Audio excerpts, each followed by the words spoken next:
Buenos días. Buenos días a todas nuestras amigas, amigos que nos siguen a través de los 96.5 MHz de la frecuencia de modalidad estéreo de RTP 96.5 FM en las provincias de Santa Elena y Guayas, 98.7 en la provincia de El Oro. También muy buenos días a los amigos del Real Audio, www.rtp.es en todas partes del mundo, un solo clic y nos está escuchando. Y muy buenos días a quienes nos escuchan y nos ven a través del canal de YouTube de RTP, el Facebook Live de RTP, el Facebook Live de Rodolfo Vaquerizo Blum. En mi Facebook, y me imagino que en el Facebook Live de RTP, me confirma Gerhard, lo están viendo en vivo. En YouTube hay que esperar a que se suba el programa, ¿correcto? Esa es la diferencia. Ay, que te estoy aprendiendo, ya no soy tan... Bueno, iba a decir no soy tan ignorante, la verdad es que no soy tan... He mejorado, ya no soy tan bruto. Ya. Cosa que si alguno me quiere decir que soy bruto, yo ya le gané. Ya. Reconozco que tengo una torpeza natural, una especie de rechazo, no sé por qué, a todas estas cosas. Recuerdo, en el año del Señor de 1987. Los dos en vivo, YouTube en vivo también. A YouTube también está en vivo. Ah, ya, no hay que subirlo. O sea que ahorita entro yo al canal de YouTube de RTP y me veo la careta. Y me asusto. O sea, tú sí que... Gracias, hermano. Qué cariñoso que ha sido. Gerhard. Bueno, mientras se conecta nuestro invitado. Gerhard, ¿tienes el mapita que te pasé? Mientras se conecta nuestro invitado, una cosita. Yo, como no aprendo... para que vean que sí soy bruto. Ya. Yo para sanidad mental, espiritual y a veces hasta estomacal, ya, debería venir escuchando el programa que casi siempre oigo de mi buen amigo, que dirige mi buen amigo, compañero de colegio, aunque él es un poco mayor que yo, el doctor Mario Canesa. Pero a veces... piso el palito y oigo unas cosas que está don Alberto Acosta. Qué gusto verlo, don Alberto, buenos días. Usted se confundió, usted me apareció ayer y casi me da un soponcio. Dije, no, pues si quedamos que pasábamos de jueves a viernes y don Alberto me dijo, me queda mejor el viernes. Y yo dije, va de retro, me ha dado un golpe de estado blando, como diría el amigo suyo ese que está en Louvain, pero no come chocolates Godiva porque son muy caros. Oiga, su sonrisa es mefistofélica. Un gusto estar con ustedes. No, por favor, el gusto y el placer es nuestro, pero le cuento que en antes esbozó una sonrisa mefistofélica. Vamos con lo que dice, no han dejado el universo aquí, pero estaba el dato de que el Ecuador ha crecido más de las proyecciones y hablan de un 3.7%. Eso es datos de ¿qué? Del Banco Central. ¿Esos datos son creíbles o estamos ante la Caperucita Roja, el lobo feroz y el flautista de Hamelín en uno solo? Bueno, hay que estar claros que no es más que lo que se esperaba. De hecho, se esperaba más. La proyección del Banco Central era un crecimiento de 3,8%. Ah, ya. Finalmente el país creció 3,7%, que está bastante bien. Sí.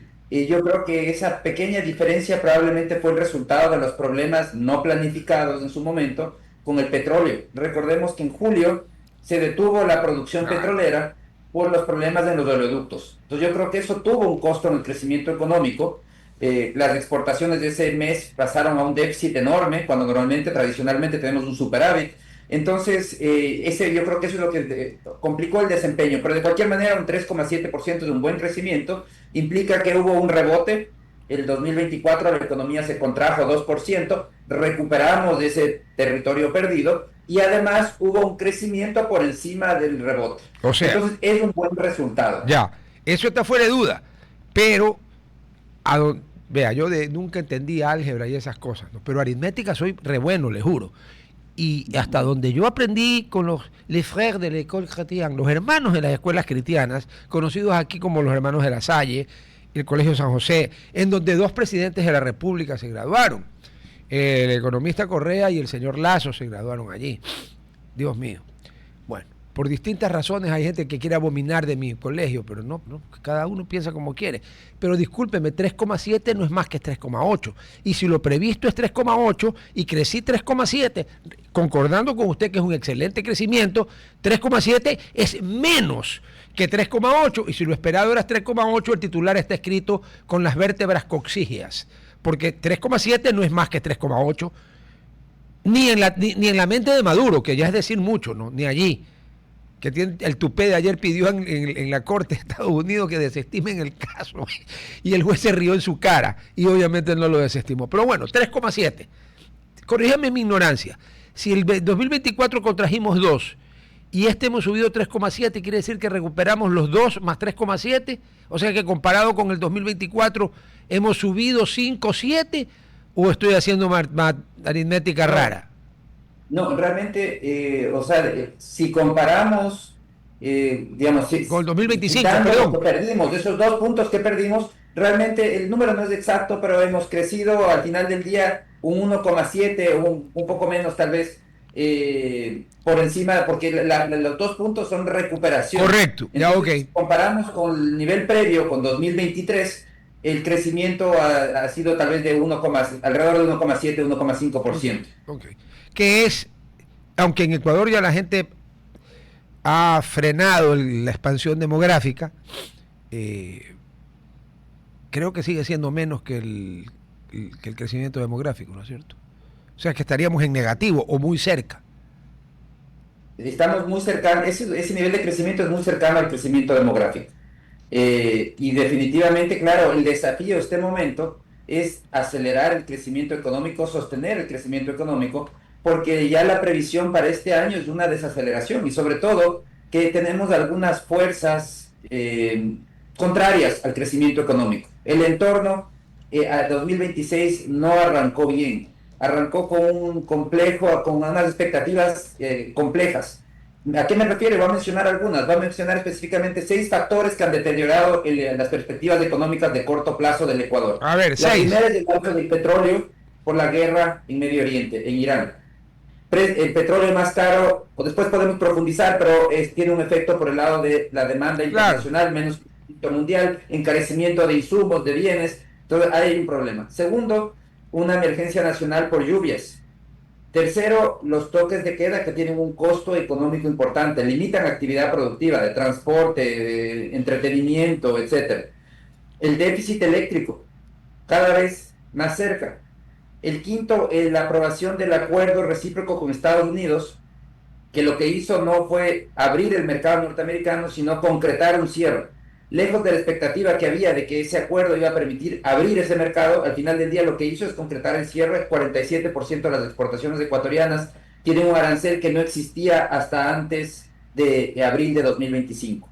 Y el sexto, y muy importante, es la pugna arancelaria con Colombia. No. Eso está limitando las exportaciones, las importaciones, es menos actividad económica, menos crecimiento. Entonces, al final del día, son 6 factores que deterioran el entorno y las perspectivas económicas en el corto plazo en el país. A ver, vamos de los 6, y usted me corrige los que yo creo que son de muy corto plazo y que terminen. El toque de queda termina el 30 de marzo y el ministro Reinberg ya juró se fue ahí donde Simón Bolívar, en el Monte Sacro. No juró liberar a las colonias porque ya supuestamente las liberaron, pero juró que no se extiende el toque de queda. Así que ahí tendríamos uno, que duró 15 días, pero ya. Ya hubo una reunión a alto nivel Ecuador-Colombia sobre el tema aranceles. Está próxima una segunda reunión y aparentemente el ambiente político, porque esto más que un problema comercial es un problema político que derivó en un tema tarifario, pero no es que fue tarifario de entrada. Ya. Esperemos que se arregle. Podría arreglarse. Gerhard, ¿tienes el mapa? Le voy a poner un mapita para que usted me dé su opinión. Mire usted, ¿lo está viendo? ¿Sí lo ve, don Alberto? A ver. Sí, lo veo. Esa cosa que pongo allí es algo, déjeme verlo a mí aquí para poder hablar, porque a esa distancia no alcanzo a ver. A mí no me decían ojo de halcón. Dice que las últimas predicciones del Centro Europeo apuntan a un super El Niño para finales de verano y otoño del 2026. Verano y otoño del 2026 de allá, pues, ¿no? Porque Europa está en el hemisferio norte. Las últimas predicciones del modelo estacional del ECMWF apuntan a un super El Niño con anomalías de la temperatura superficial del mar de hasta más de 2 grados, o más, en la región del Pacífico ecuatorial El Niño, y se ve una cosa roja enorme, esa cosa que va subiendo allí. Y si bien tuvimos un enero y febrero muy lluvioso, este es el marzo más raro Yo tengo 72 años, su merced es mucho más joven, pero yo primera vez que tengo viento, pero viento fuerte en el balcón de mi casa, marzo. Eso no existía. Marzo es un mes caluroso, húmedo y lluvioso. Según el INAMI, las estadísticas del INAMI, es el mes históricamente que más llueve. Bueno, por suerte para los que estaban inundados dejó de llover, pero hay unos vientos que uno cree que están en julio, junio, agosto. Donde se llega a presentar un Super El Niño, ahí sí nos fuimos al carajo, ¿no? Bueno, lo que sucede es que con el Super Niño las cosas serían aún peores, pero incluso sin Super Niño la crisis energética está aquí. La crisis energética es real. No es un tema solo climático, porque le querrán echar la culpa al clima. Nuevamente, es culpa del clima que tengamos apagones. Sí, es culpa de la lluvia que salgamos de la calle y nos mojemos por salir sin paraguas. Es exactamente igual. No es culpa del clima. Aquí el problema no es climático. El problema energético del Ecuador no tiene nada que ver con el clima. El problema energético del Ecuador es institucional. Siempre y cuando... Yo estoy de acuerdo con usted. Es totalmente institucional. Pero cuando hay sequía, como dependemos en exceso de la energía hidroeléctrica, nos complicamos aún más. Pero estoy de acuerdo con usted. El que sale a la lluvia sin paraguas y se moja, que se reclame a sí mismo por estúpido, ¿no? Totalmente, o sea, el que construye una hidroeléctrica en el desierto y dice el problema es de que no llueve en el desierto, pues, o sea, tiene que tomar en cuenta las condiciones. Es normal en el Ecuador que haya épocas de lluvia, épocas de no lluvia, de estiaje. Toda la vida. Que los estiajes de algunos años sean muy profundos, otros años no lo sean tanto. Eso es lo normal, no hay ninguna novedad en ello. Lo que es anormal es que en el Ecuador insistamos en no ver el origen de los problemas. Y lamentablemente a nivel de general lo que se plantea es que como que es un tema del clima, es que es cuando realmente nadie quiere enfocar el problema de fondo, y el problema de fondo es la institucionalidad. En el Ecuador no existe un mercado eléctrico, mayorista. ¿Cómo va a existir pues si hay monopolio? Pero don Alberto, ¿cómo va a existir si aquí hay un monopolio del Estado? Exactamente, el Ecuador tiene un monopolio estatal. ¿Y qué otros países tienen el modelo ecuatoriano? ¡Cuba! Adivinen. Cuba tiene el modelo ecuatoriano, pero a su... Primera, segundo país. Bueno, Venezuela. Aprobado, exactamente, ahí está. Y el tercero, Ecuador. Y bueno, y Nicaragua. Espere, le falta Nicaragua. Nicaragua también tiene... Ese no lo he estudiado. También no, yo no lo he estudiado, pero sé que el Estado controla, porque tienen el tema a los zurdos, los wokes, piensan que todas estas cosas tienen que estar... Usted no es woke, ¿no? No, para nada. Gracias a Dios, lo libre el Señor. Vea, te ha logrado que yo, pese a que soy ateo, invoque a la divinidad. Qué gusto de saber que usted no es woke, porque eso, un hombre de su calidad intelectual no puede ser woke, discúlpeme. No puede ser woke, así que me alegro. Y yo cuando yo me refería al niño, no es por la generación eléctrica, es por los destrozos que causa cuando llueve. Con los niños derrumban montes, inundan todo. Y es una referencia importante porque eso significa que el sistema eléctrico va a ser puesto a presión, va a estar en una situación crítica y tenemos que prepararnos, que no nos coja por sorpresa y después aceptemos del público como justificativo, es que es problema del clima. No, jefe, estamos avisando... En marzo que puede haber un super niño. Estamos avisando desde marzo. Y eso significa que puede haber sequía en la cuenca amazónica. Correcto. Tenemos que estar porque es al revés. Los apagones van a ser muy probables y por eso es que es tan urgente tomar correctivos de fondo. ¿Y cuál es el correctivo de fondo? ¡Abre el mercado! Ventanitas para la inversión privada, pequeñas ventanitas. Es positivo. Negativo no es positivo. Porque peor estábamos antes, definitivamente, antes de todas las reformas.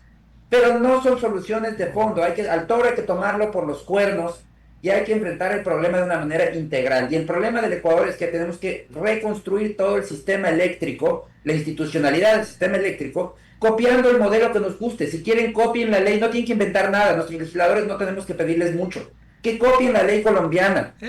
Ahora les meten tal vez a ChatGPT y le dicen, en vez que diga Colombia, diga Ecuador, y con eso les ayuda a ajustar la ley lo más rápido posible. O que copien la ley peruana, o la chilena, o la brasilera, la que les guste, escogen cualquiera, pero no copien, por Dios, la venezolana y la cubana, que es la que tenemos ahora. Dijo brasilera.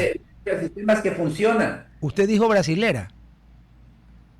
Sí, La exactamente. ley de los Estados Unidos do Brasil, que tiene por Sí. lema en su bandera el escudo que dice orden y progreso. Mire las prioridades, orden y progreso.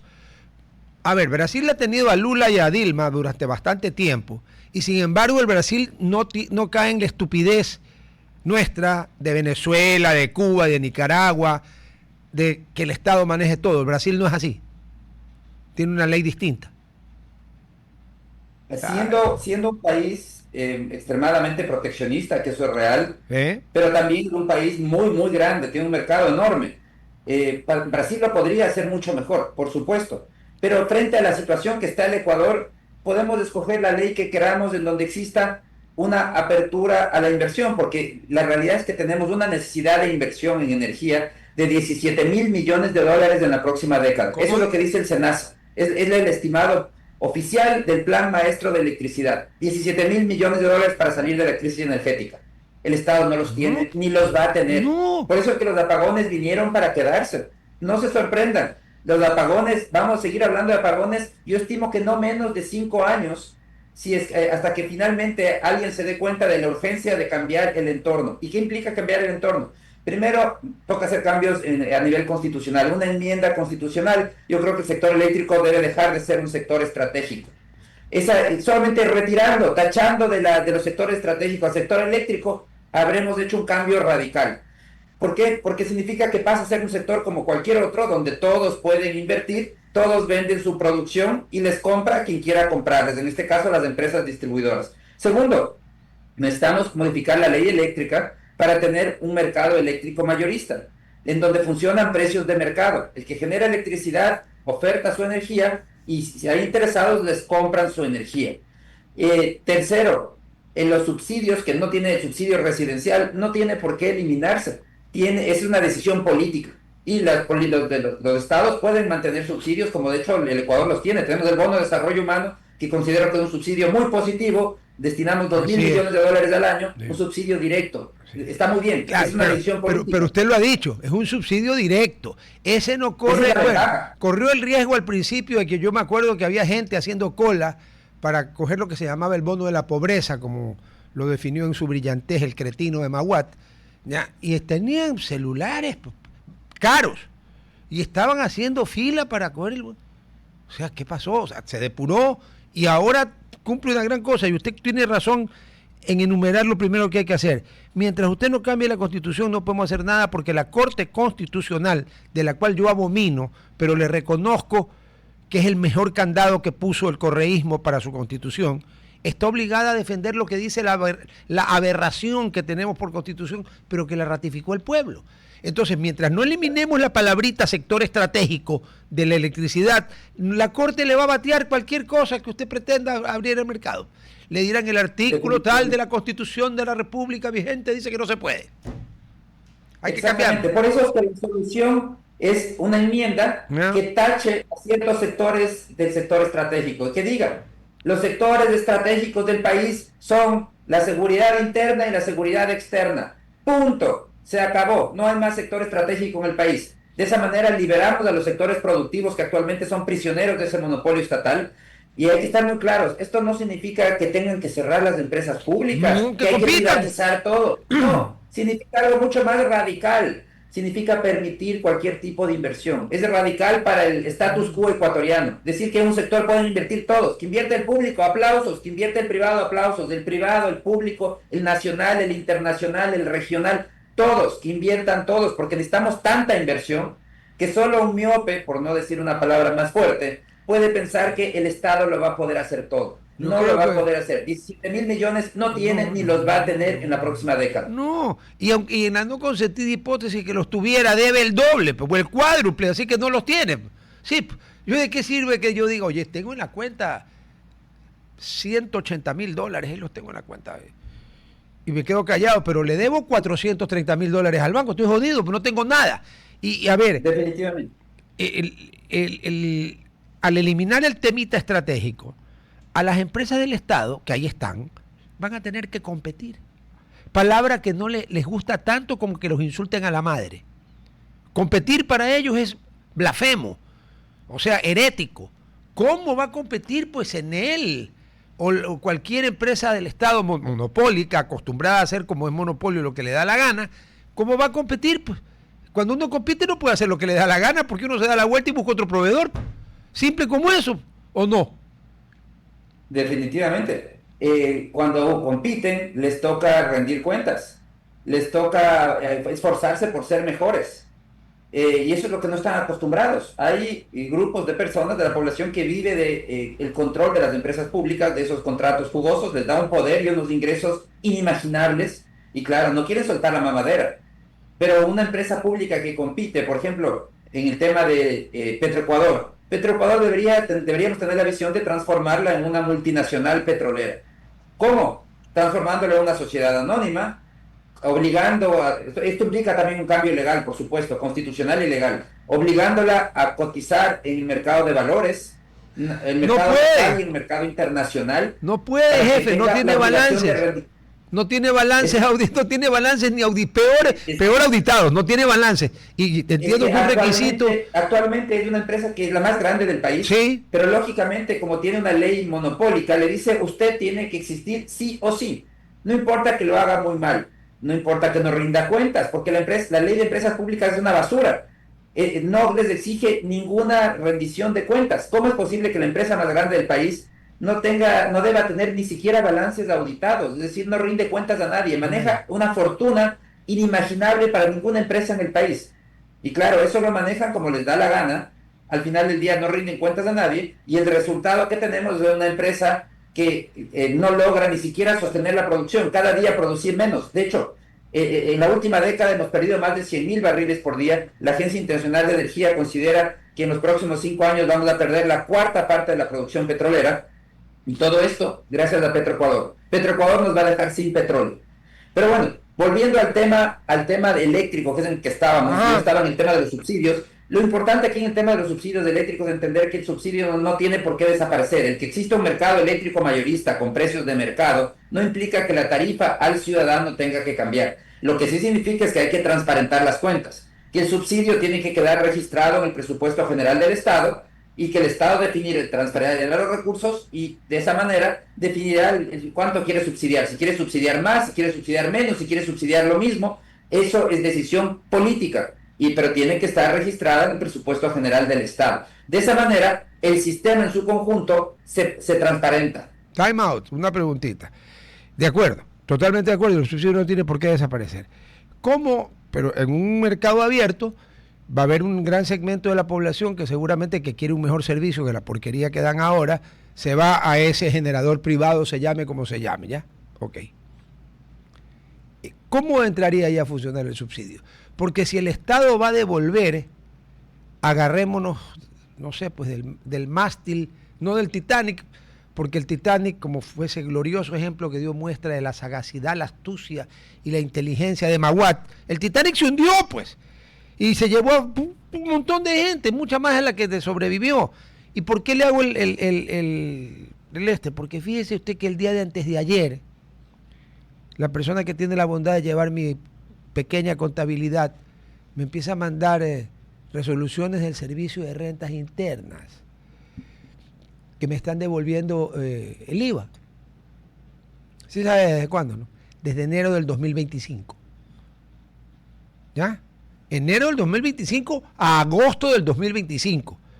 Y antes de ayer fue, si hoy día es 27, antes de ayer fue 25 de marzo.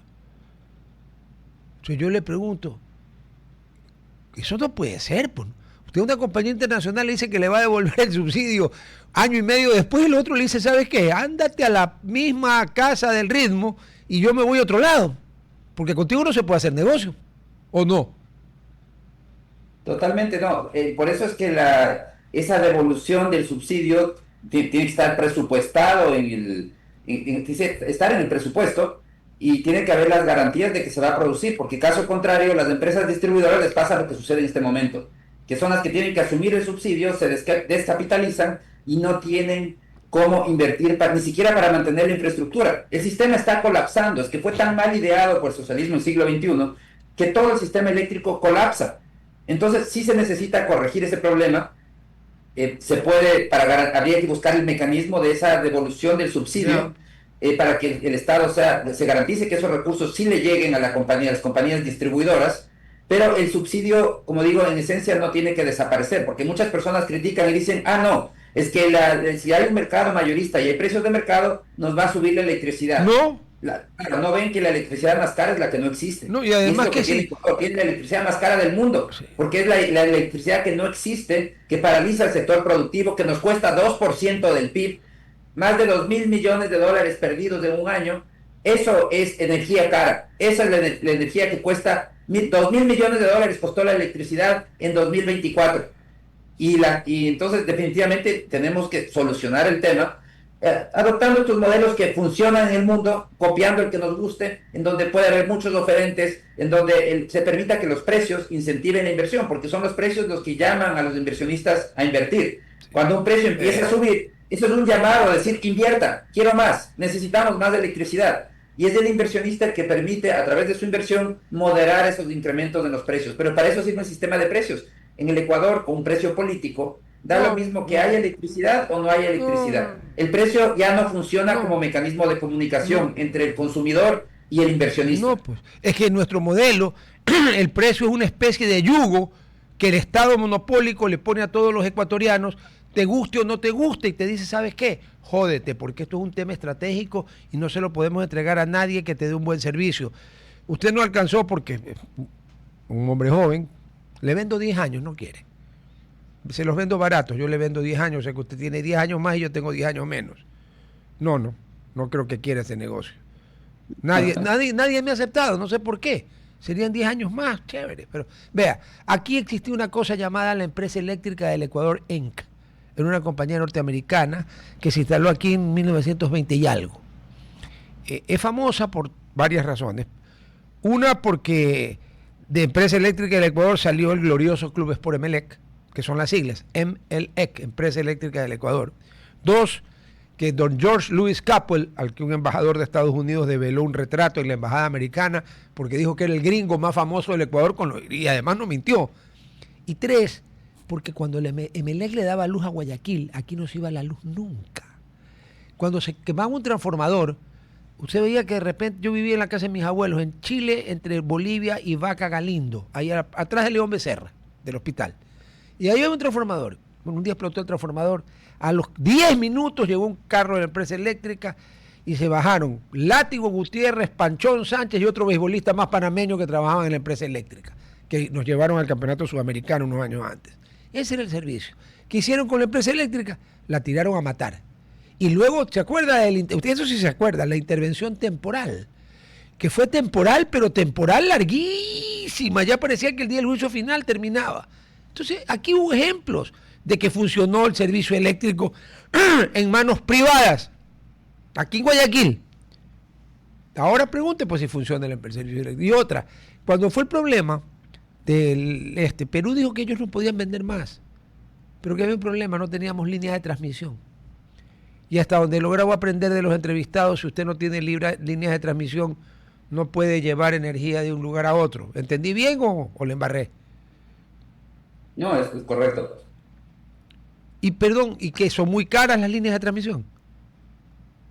El problema es que en el país hay insuficiente inversión en todas las frentes. En líneas de transmisión tenemos una sobrecarga de las líneas y por eso ya hemos tenido también apagones, claro. Por problemas de transmisión. Es que los problemas ya no son solamente por insuficiente generación, es también por insuficiente transmisión, capacidad de transmisión. Entonces, el sistema eléctrico hace aguas por todos los frentes. En la distribución también tenemos problemas. Las empresas eléctricas distribuyen electricidad y no cobran. Las pérdidas siguen subiendo. Entonces, definitivamente el tema eléctrico está en una crisis enorme. El que no haya apagones no significa que no haya crisis, que no esté el problema, porque somos tremendamente vulnerables a variaciones climáticas. Cuando en un sistema eléctrico sólido, el clima no debería afectarnos para nada. No, debería ser irrelevante, porque deberíamos tener suficiente capacidad instalada extra para poder enfrentar una caída en la generación hidroeléctrica. Pero por eso es que la única salida para el sector eléctrico Es abrirlo. pasa por una reforma Abrirlo. profunda, institucional. Sí, es abrirlo, se acabó, lo que usted dijo, la reforma constitucional y luego las reformas legales. El día de hoy, vuestra merced me manda un escrito y el resumen dice: Ecuador está encareciendo producir alimentos y al mismo tiempo facilitando importar más barato. Yo voy a necesitar que me explique, porque me imaginé un cóctel de arsénico con cianuro. El que toma eso sí sabe qué pasa, ¿no? Se muere. Ya. ¿Cómo es que está encareciendo producir alimentos y al mismo tiempo facilitando importar más barato? A ver, encareciendo importar alimentos es una costumbre del Estado ecuatoriano de Perón y secularon hacia atrás, ¿no? Toda la vida han jodido al agricultor, por todos los frentes. Ese no me extraña. Pero ¿cómo que estamos facilitando importar más barato mientras seguimos encareciendo la producción nuestra? Bueno, lo que sucede es que en el Ecuador tenemos un esquema de precios políticos, ya desde hace algunos años, lo creo Rafael Correa, del maíz. El maíz se paga a un precio político que está muy por encima del precio internacional. Y eso es como muy buena intención, qué lindas intenciones, ayudemos a los agricultores, pero no se dan cuenta que eso al final del día es un subsidio del consumidor. Porque ¿quién paga ese subsidio? No es del Estado. Somos los ciudadanos con proteínas mucho más caras. Pero ahora el problema revienta porque se transforma en una tenaza. Hasta ahora hemos tenido un mercado para las proteínas protegido, cerrado. Entonces el gobierno encarece con precios políticos, encarece el maíz, encarece las proteínas y no hay graves problemas. Sí, el consumidor que tiene que comprar menos proteína porque es cara frente a otros países, es la realidad. En el Ecuador la proteína es más cara que en otros países, pero no tiene más que hacer. O sea, el ciudadano tiene que comprar y se acabó.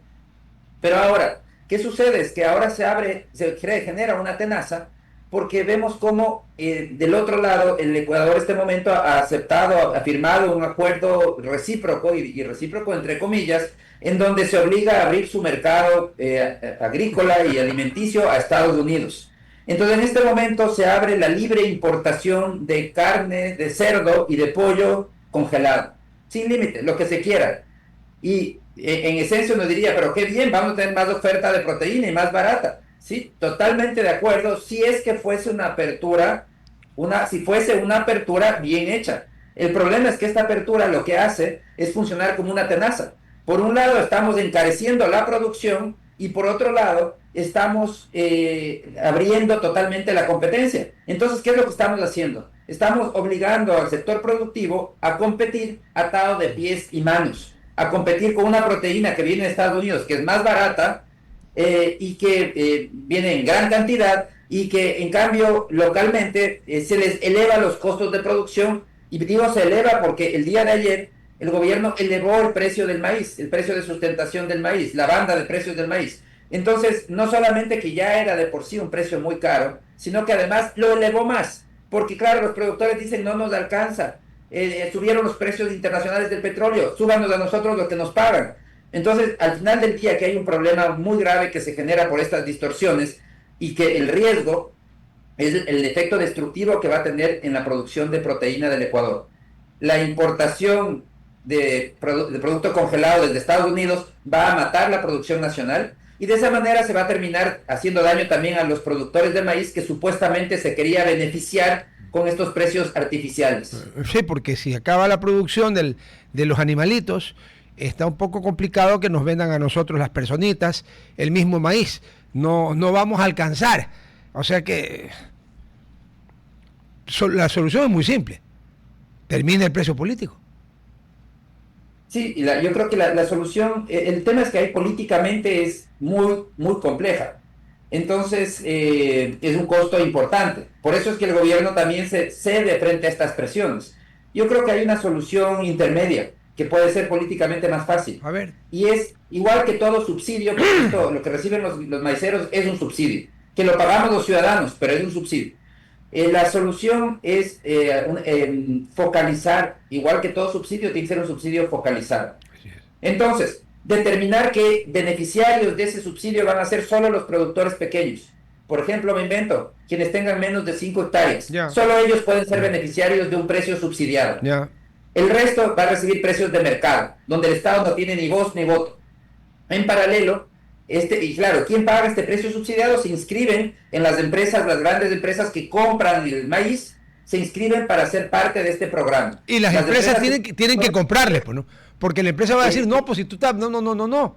Ya, ok. No, en este programa tienen que inscribirse y la empresa tiene la obligación de comprar a esos productores al precio que se establece, al precio político. Perfecto, ahí sí. Son productores pequeños. Ya. Y en paralelo, parte de este programa se debe trabajar en mejorar la productividad, darles herramientas a los pequeños productores, a los que están inscritos en el programa, para que puedan ir elevando su productividad y de esa manera el subsidio pueda en el tiempo irse reduciendo. Pero eso es un tema de vía elevación de productividad, pueden ser rentables con precios más bajos. Entonces yo creo que de esa manera se logra liberar gran parte de la producción de maíz, que sí es competitiva, porque no se puede decir que todo el maíz en el Ecuador tiene baja competitividad, baja productividad. Hay productores muy competitivos.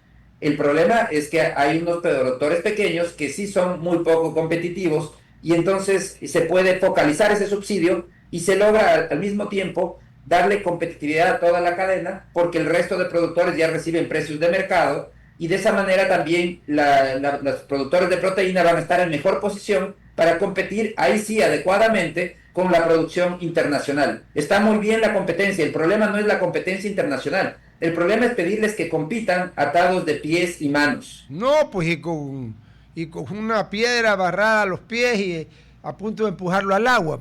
Así no se puede. Sí, pero estamos en año electoral, en año preelectoral.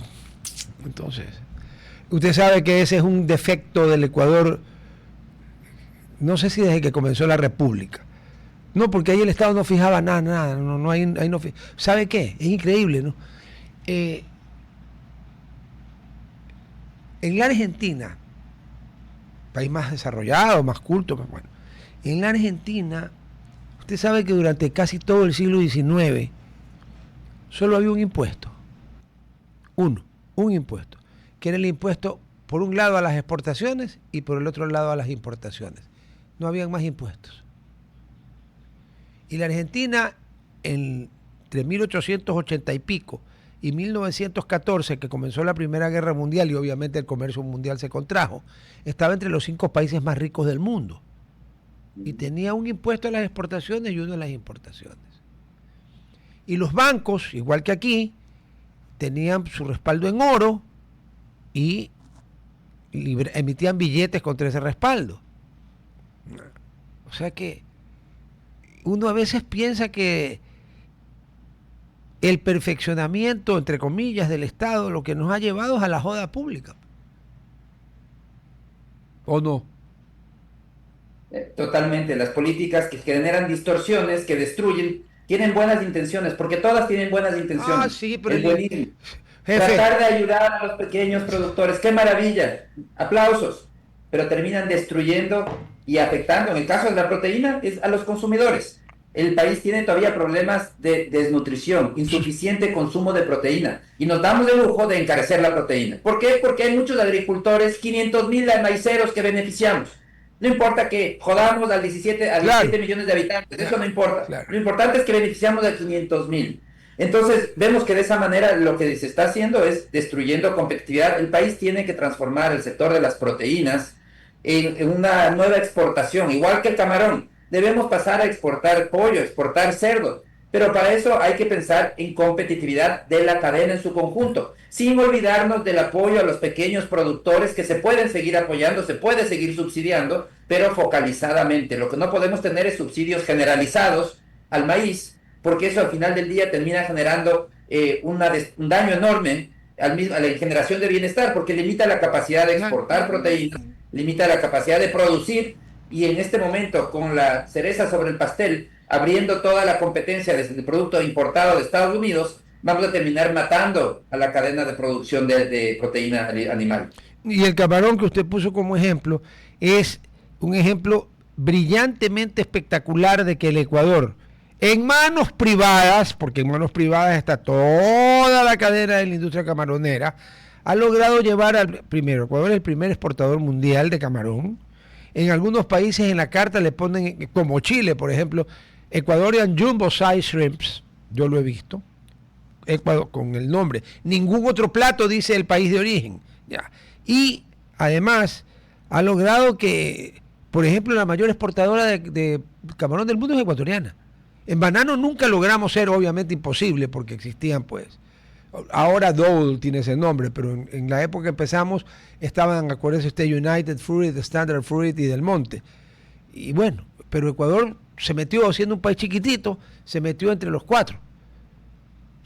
Era privado, ¿no es cierto? Las bananeras no eran del Estado, nunca han sido. Ahí está, mira el boom del cacao. ¿Cuántas cacaoteras son del Estado? Ninguna. Cuando vino el boom, que bueno, ya se estabilizó porque no se puede vivir pues de cosas excepcionales, pero dígame un producto, uno, que esté en manos del Estado, ¿ya? Y que haya tenido éxito, porque el petróleo no ha tenido éxito, por si acaso. ¿Ah? Exactamente. Ya. Entonces, deme un ejemplo. Si ya mismo nos vamos a quedar, Petroecuador nos va a dejar sin petróleo. Pronto vamos a dejar de ser un país petrolero a este ritmo, y eso es gracias a Petroecuador, a su gestión, a su monopolio. Por eso es tan urgente de hacer cambios. El país tiene que apostarle a la inversión privada, porque el país tiene que maximizar las rentas del Estado. Y a través de Petroecuador no se maximizan las rentas del Estado, se minimizan. Cada vez el Estado recibe menos recursos por producción de petróleo, cuando lo que necesitamos es que reciba más recursos, y eso se va a lograr solo apostando por la inversión privada. Sí, y la prueba está pues en el banano, el camarón, el cacao, el café, las flores, todito eso lo maneja gente privada. Por si acaso yo no soy ni camaronero, ni bananero, ni cafetero, ni cacaotero, ni floricultor, ni spar, nada. Pero es simple, es cuestión de ver. Ahora, si usted lo ve con mala leche, le encuentra 5 patas al gato. Porque hay gente que le encuentra 5 patas al gato. Como por ejemplo suponer que hay teorías conspirativas en el tema de las futuras elecciones seccionales del año 2027. Pero ya Maquiavelo, el pobre Maquiavelo le adjudicaron una frase que no está en El Príncipe, que es de que el fin justifica los medios. Él nunca la escribió. A lo mejor la dijo en una conversación de amigos, tomándose un limoncello, una grapa o un amaretto di Sarono, pero nunca está en el Tratado del Príncipe, no está. Pero entonces ya le imputan conspiraciones maquiavélicas para hacer ni sé qué cosas. Deberían dejar de fumar lo que estén fumando, o si no fuman nada, a lo mejor recomendarles que fumen agua de rosas. Mi querido Alberto, le agradezco muchísimo su amabilidad de habernos acompañado hoy viernes. Le mando un abrazo y saludos en casa, por favor. Muchísimas gracias, siempre es un gusto. Gracias. A ver, Ligia. Aquí estoy. Hello. Dale, ¿qué tenemos para hoy? Bueno, para hoy tenemos, ayer tuvimos esta entrevista con Fabricio que nos hablaba. Muy interesante, por cierto, muy interesante. Sí, muy interesante. Yo, la verdad, es que cuando yo hablé con ellos la primera vez y me contaron el tiempo que debe tomarse para que uno pueda usar el palo santo, me quedé sorprendida porque no sabía que era tanto tiempo. Es como la teca, solo que son maderas de usos distintos y costes distintos. La teca, que es una madera a la que ya cuando está bien desarrollada tú le metes un tiro y la bala rebota, dependiendo del calibre, ¿no? Así de dura es. La teca se usó en el siglo XIX casi exclusivamente en todo el mundo para hacer los durmientes de los ferrocarriles. Mira el peso que aguantaban y sin problemas. O sea, pero el palo santo también necesita 20, 30 años, ¿sí? Sí, la verdad es que sí. Bueno, ellos también nos comentaban de su proyecto de ecoplayas, de que lleva tu basura.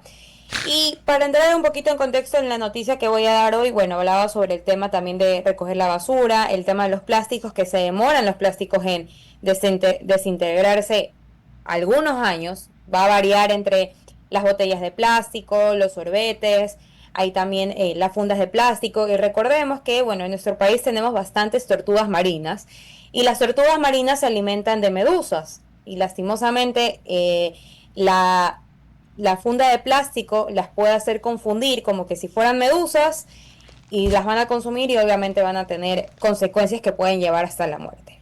Justamente la semana pasada el Ministerio de Ambiente y Energía, fue hace alrededor de 11 días, presentaron un plan nacional para poder reducir, para la reducción de residuos plásticos, aquí en Ecuador. Esto lo están haciendo en conjunto, el Ministerio de Ambiente y Energías, con el Fondo Mundial para la Naturaleza, la WWF Ecuador, la Plataforma Nacional de Acción por los Plásticos y el Programa de las Naciones Unidas para el Medio Ambiente. El plan quiere, bueno, como te decía, prevenir, reducir, rediseñar y reciclar la forma en la que se usa el plástico para poder alcanzar una reducción de 19% en esta generación, que va a equivaler a alrededor de 119.000 toneladas para el año 2040. O sea, 19.000 toneladas de plástico van a reutilizarlas, van a rediseñarlas y a su vez también van a reducir su uso. En el año 2022 se estimó una generación que se realizaron alrededor de 627.000 toneladas de residuos plásticos en el año. Y bueno, con eso también implementan el tema de reducir los envases y los empaques, que tú sabes que esto usualmente usa bastante plástico. El tema de para el embalaje, perdón, me confundí. El embalaje es full plástico, todo es plástico y justo, bueno, también estaba viendo que estaban hablando del tema esto de las camaroneras, las bananeras y todas estas productoras que también usan bastante plástico. Hay unas que ya han cambiado el plástico por cartones o también usado el tema del bambú, que también se lo puede realizar como sustituir el tema del plástico. Y bueno, esta acción lo que quiere hacer es también, como te decía, que en Ecuador se representa más del 80% de plásticos son usados en el mercado y que aparte son principalmente de un solo uso, que son los que más contaminación causan. Y el plan tiene, como les decía, ¿no? Hasta 2040 implementar que sea 119.000 toneladas de plástico que se hayan reducido y a su vez que las hayan podido rediseñar, reutilizar y mejorar el tema del medio ambiente, porque bueno, este 80% de plásticos que se usa, que son de un solo uso, son las que más tiempo se demoran en desintegrarse. Y justamente también haciendo énfasis en lo que hablábamos ayer con el tema de ecoplayas, es que lastimosamente la gente no conoce esta información de que ellos dicen, ay, es solo una botella de plástico, no va a pasar nada, se la va a llevar el mar y va a desaparecer. No es que va a desaparecer en ese momento, va a desaparecer en algunos años, o sea, puede ser 30, 40 años. Y recordemos que también esto va a causar va a perjudicar la vida de las distintas especies que habiten dentro del ecosistema marino.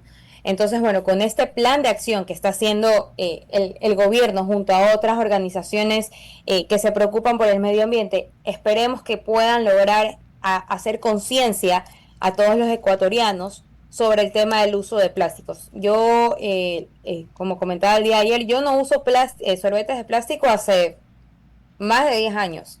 Yo soy anti-plástico, siempre busco la forma de evitarlo, y yo soy de esas típicas, de esas personas que siempre llevan yo tengo una fundita, no es de plástico, es una fundita de tela, donde tengo más de 7 sorbetes, para poder darles mis sorbetes a las personas con las que yo estoy, y tratar de disminuir el uso de los plásticos. Entonces me parece muy importante que ahora se esté presentando este plan, y que las empresas puedan reducir el tema del plástico, porque sí está afectando bastante el tema de la contaminación el plástico. Es uno de las principales causas de contaminación dentro de los océanos, es el plástico, es lo que más se puede encontrar, ya sea envases, botellas, sorbetes, las fundas de plástico.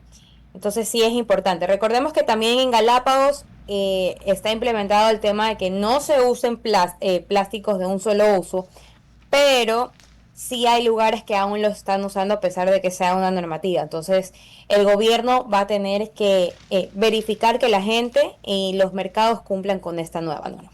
A ver, ¿Qué te parece? No, a ver, pero yo tenía entendido, aclárame tú el tema.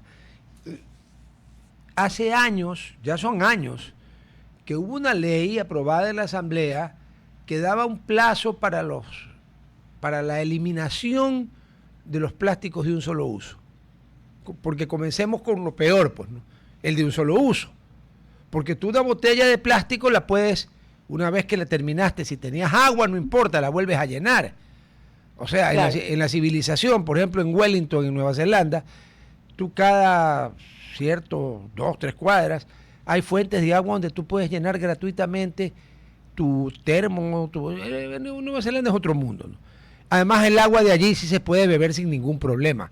Nadie se mosquea, nadie tiene dudas, nadie tiene que tener filtros en su casa, sean estos de carbón o sean filtros, nada. Bueno, se puede reciclar, ¿no es cierto? Pero los plásticos de un solo uso, algunos, si uno tiene buena voluntad, los puede usar más de una vez.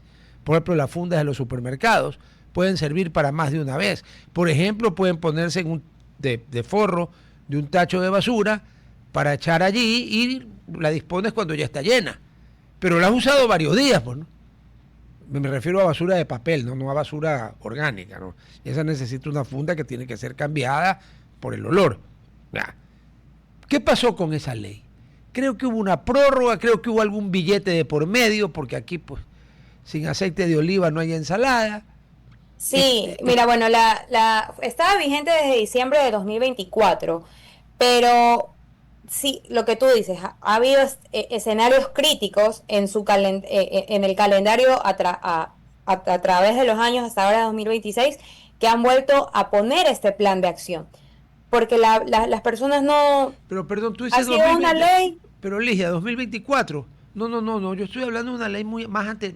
No, anterior. 2020, dije, 2020. Ah, 20, sí, yo te escuché Sí, sí, 2024, sí. perdón. No, o sea que la 2020, ley está del 2020.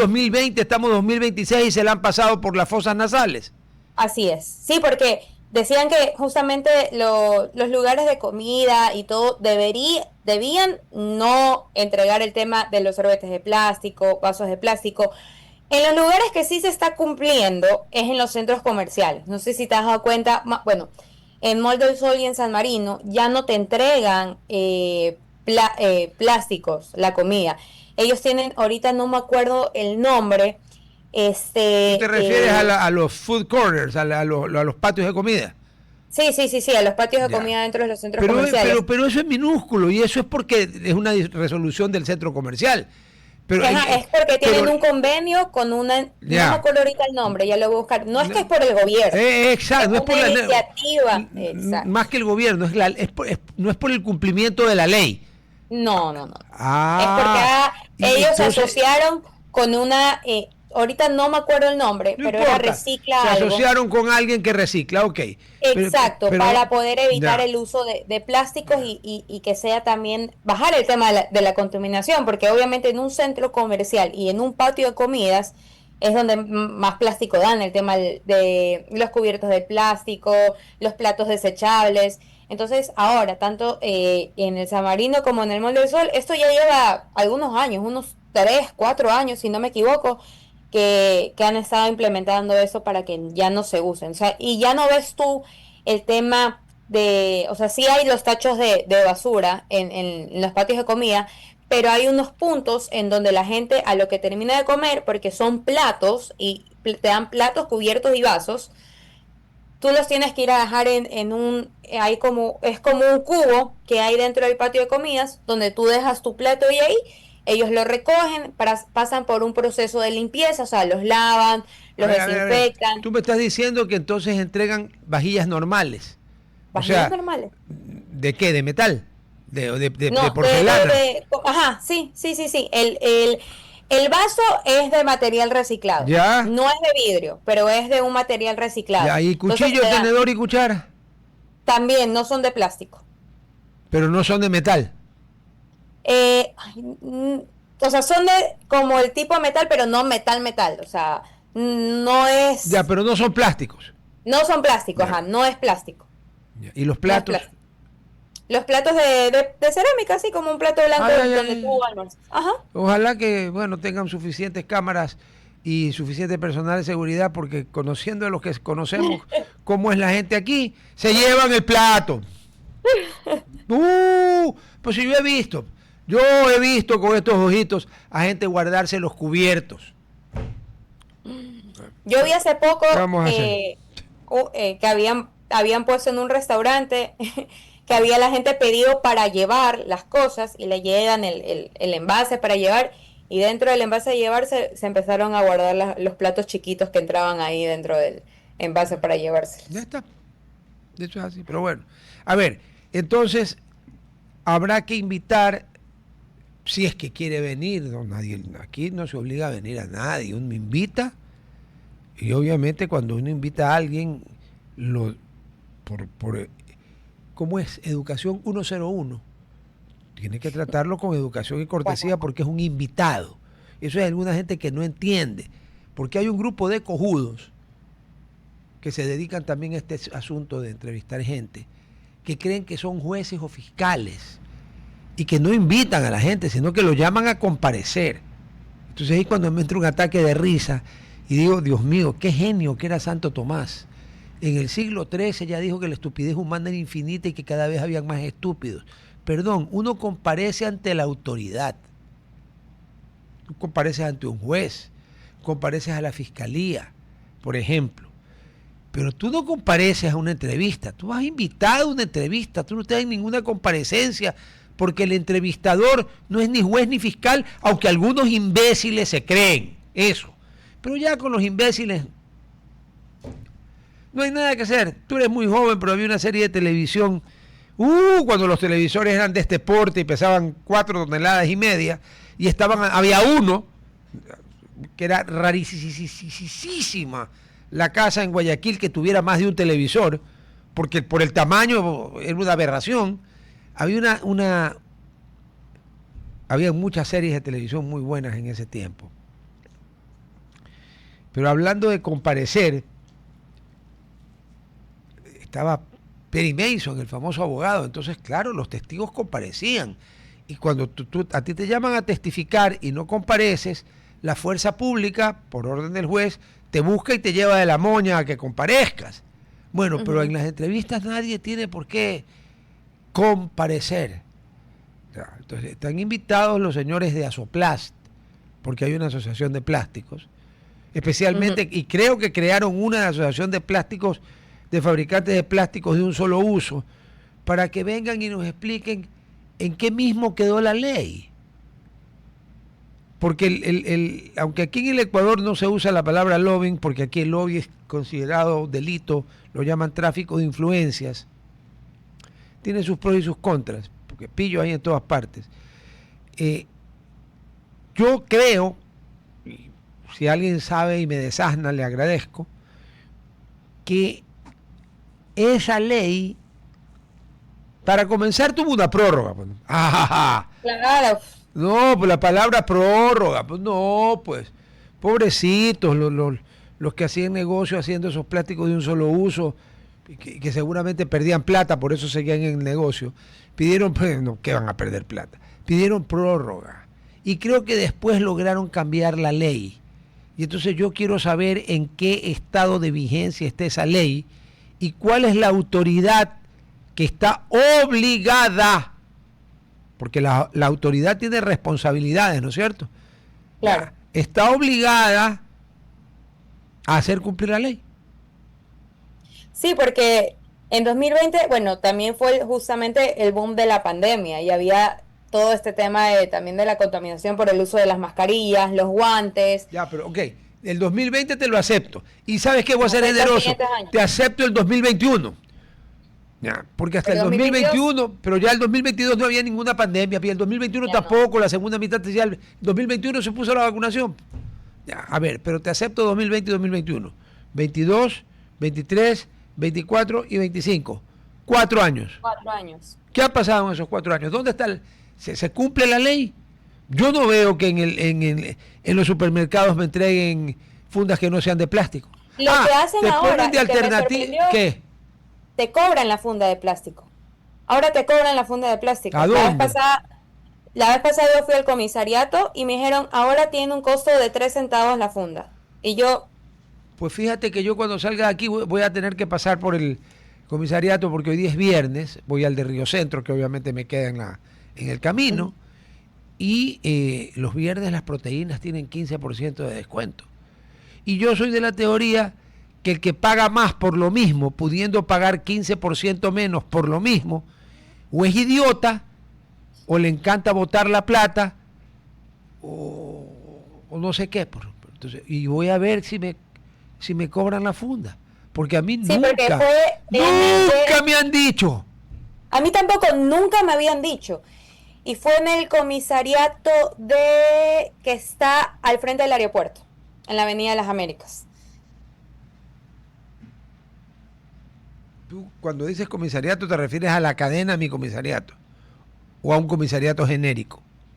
No, en mi comisariato. Ya, entonces, es lo mismo el que yo voy a ir ahora ahí a Río Centro. Exacto, sí. Ya voy a Y mirar. yo le dije, me parece raro, a mí nunca me han cobrado una funda, y yo siempre compro en el comisariato de aquí de Plaza Quil, que está a la vuelta de mi casa, toda la vida, y me sorprendió que me cobren la funda.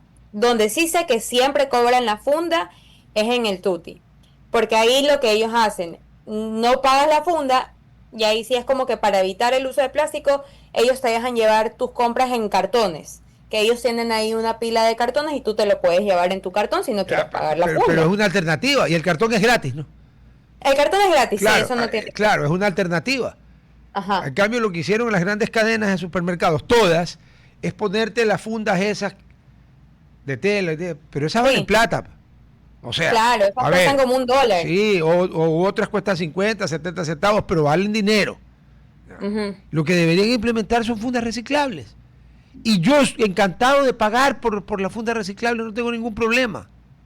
Hecha de material reciclable, ¿no? Porque ya, no me van a creer que la funda hecha de material reciclable para expresarme con propiedad. Porque un defecto grande que tenemos los seres humanos es que le achacamos a los otros exactamente lo mismo que nosotros hacemos. Entonces, si le pido a la gente que hable con propiedad, no puedo no hacerlo. Pero bueno, ¿qué más? ¿Qué tenemos en lontananza? ¿Hay algún evento? ¿Alguna cosa? Oye, ya se nos fue el tiempo. O sea, tenemos un evento, pero... Todavía no se nos fue el... No, estoy confundido. Ya. Es de 9:40, 10:50. ¡Ah! No. Tenemos 8 minutos. Pero, ya, perdón, perfecto. mi error, my mistake. Dele. No, sí, tenemos un evento internacional. En Brasil se está dando la COP15. ¿Qué es la COP15? Es el máximo evento, encuentro global, donde hay más de 130 países que participan y evalúan las medidas para proteger las especies y las rutas migratorias. ¿Ya? Esta COP es, más que nada, es enfocada en las especies que migran, que pueden ser las aves, los mismos tiburones. Los idiotas también migran. Lamentablemente regresan. Sí. Sí. Pero bueno, en empezó el día domingo, ya hay más de 2.000 representantes. Ya voy a verificar si está Ecuador, porque no he visto por ningún lado ningún pronunciamiento de parte de alguna autoridad o ente probablemente no está, pues si nadie ha dicho nada. Sí, que se encuentra ahí, como han estado presentes en otras COP. Pero bueno, esta COP es importante porque estos animales que están en el tema migratorio no pertenecen a un solo país. O sea, no es que digamos, por decir, las ballenas jorobadas no son de un país específico porque están en constante movimiento y el tema de la migración. Entonces, lo que se está evaluando dentro de esta organización es que se sumen 42 nuevas especies a la lista. Entre ellas está los tiburones martillos, la hiena rayada, el búho nival. También los datos son un poco preocupantes porque han detectado que casi la mitad de las poblaciones está en declive, o sea, están en peligro de poder enfrentarse a este riesgo de la extinción, y ya 24% de estas especies ya está enfrentando este riesgo. Y sus principales amenazas son el cambio climático y la actividad humana, porque lastimosamente estas especies migratorias enfrentan bastantes problemas de caza. De que las cazan porque pueden ser las ven como especies únicas, como especies que no se ven todo el tiempo en ciertos países, entonces los cazadores los ven como un trofeo o un premio, el tema de coger, matar a la especie y tenerla colgada o decir como que, ay, yo maté, yo capturé a tal especie. Ahí podemos poner el ejemplo de los tiburones martillo, que son una de las especies que más afectadas suelen estar por el tema de el shark finning, el aleteo de aletas, que es que le cortan la aleta al tiburón y no es que se quedan con el cuerpo del tiburón, simplemente le cortan la aleta al tiburón y vuelven a soltar al tiburón al mar, el tiburón sigue estando vivo y se muere ahogado literalmente porque claro. no tiene sus aletas y no puede moverse. Entonces, también el tema de las hienas, los leopardos, venados, el tema de las aves también sufren bastante todo este tema de, de las casas. Y bueno, también justamente esta COP se está dando en Brasil y el presidente de Brasil, Lula da Silva, anunció que también iban a ampliar las áreas protegidas que tienen en el Pantanal y van a crear nuevas reservas para estas especies. Y bueno, también esta COP está buscando países que puedan firmar el acuerdo para la protección de estas distintas especies, que haya un mayor financiamiento y que también haya una mayor coordinación global. Entonces, esperemos que más países se puedan unir, que puedan firmar acuerdos para la protección de estas especies, porque para proteger esas especies hay que proteger el entorno donde ellas habitan.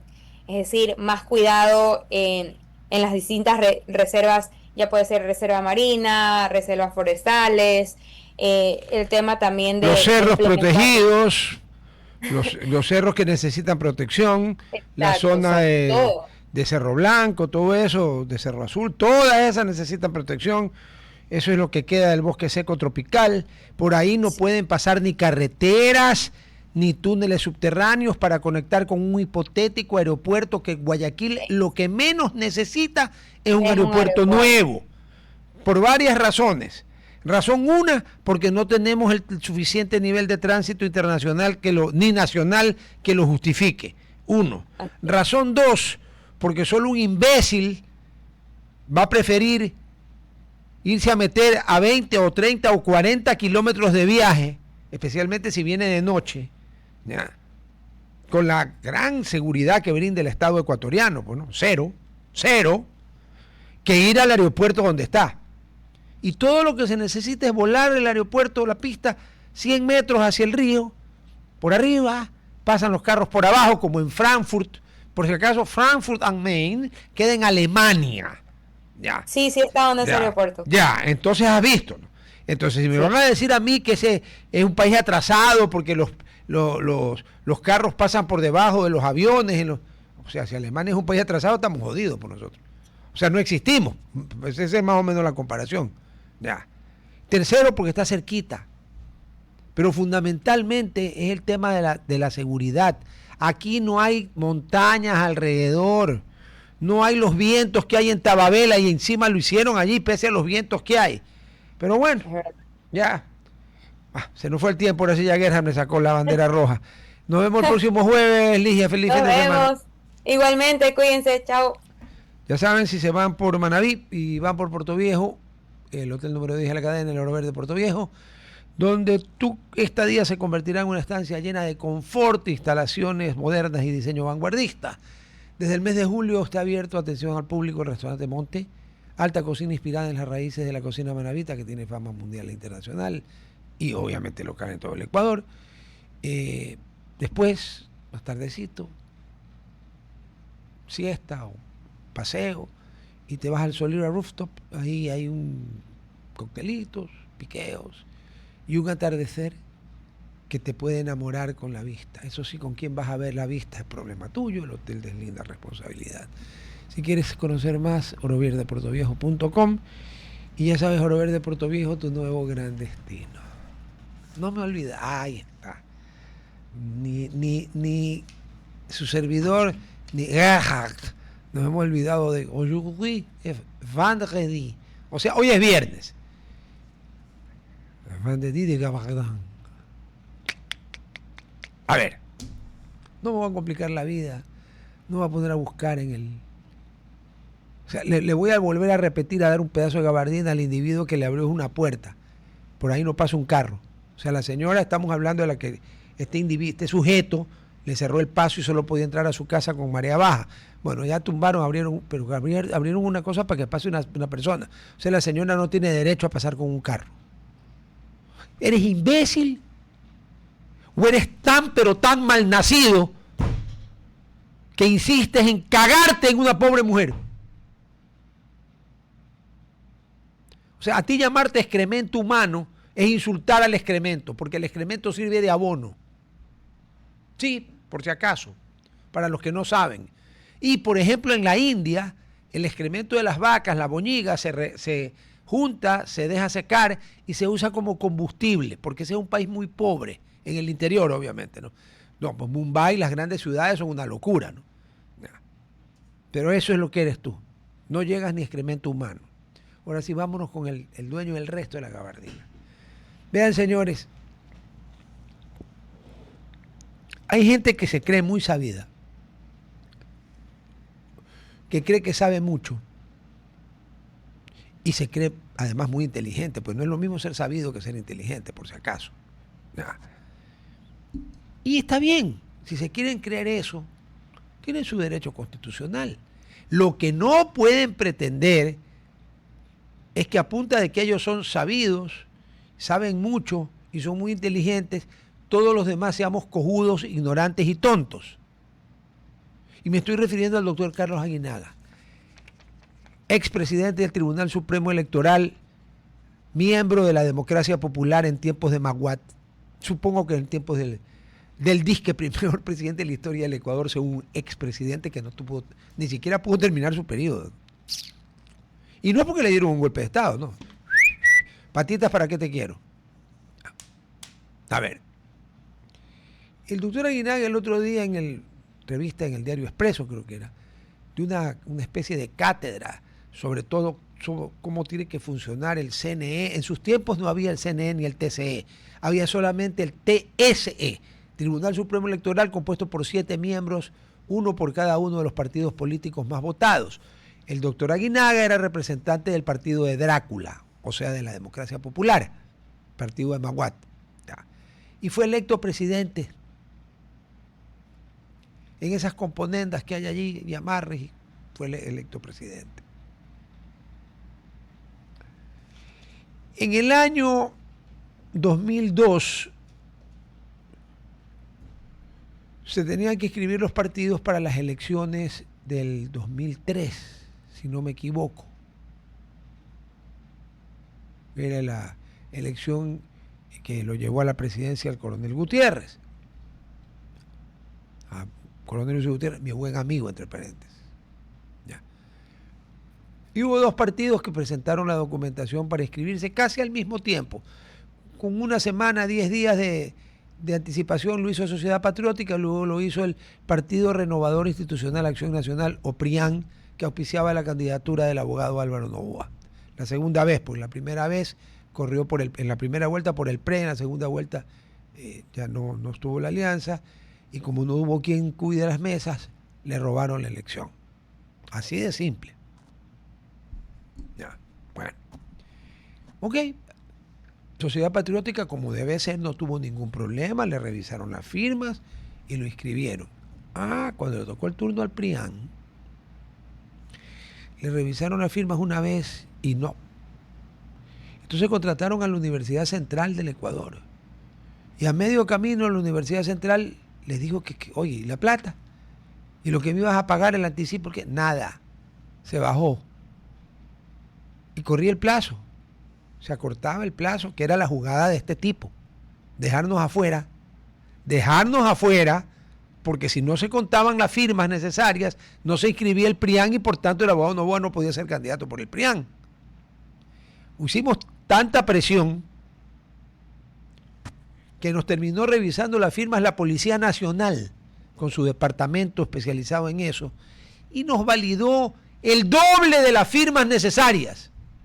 Pero este señor, que pretende dar cátedra de cómo tiene que funcionar el CNE y el TCE, hizo todo lo posible por dejar afuera a un partido que llegó a la segunda vuelta. No era un partido esos de alquiler. Llegó a la segunda vuelta el 2002. Ganó la primera vuelta el 2006. Eso estaba haciendo. Así que vea, doctor Aguinaga. Me voy a poner así. Esta es una gabardina estilo Duque de Marlborough, pues es un doctor. Un expresidente del Tribunal Supremo Electoral. ¿Sabe qué? No todos los ecuatorianos somos desmemoriados ni cojudos. Nah. Así que tome su gabardina y haga con ella lo que a bien tenga. Usted se la coloca donde más le guste. En eso yo me libre el Señor de insinuarle alguna locación, ubicación o etcétera. Así que toma tu gabardina y a dar clases de ética. Este de creer que ética es una banda musical de heavy metal griega. Nos vemos el lunes. Chao. RTP